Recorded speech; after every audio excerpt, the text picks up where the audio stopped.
মন ভোলানো এ দৃশ্য চীনের জিজাংয়ে। প্রকৃতি তার আপন নিয়মে বসন্তে পা রাখতেই ফুলে ফুলে ছেয়ে গেছে মাইলের পর মাইল। মনে হয় হঠাৎ চলে আসা কোনো এক স্বপ্নপুরীতে।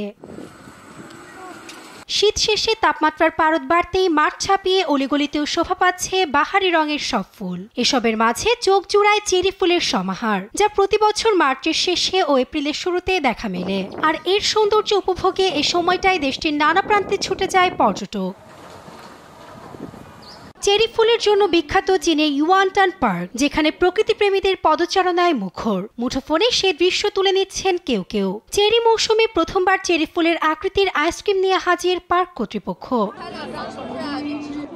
চেরি ফুলের জন্য বিখ্যাত চীনের আরেক জনপ্রিয় শহর উহান। এই একটি শহরেই আছে ৫ লাখের বেশি গাছ। পর্যটকদের স্বাগত জানাতে সুভেনির দোকান, এমনকি সাবওয়ে ক্যাবগুলোকেও সাজানো হয়েছে গোলাপি রঙের চাদরে। নাসরিন আক্তার, নিউজ ডেস্ক, দেশ টিভি।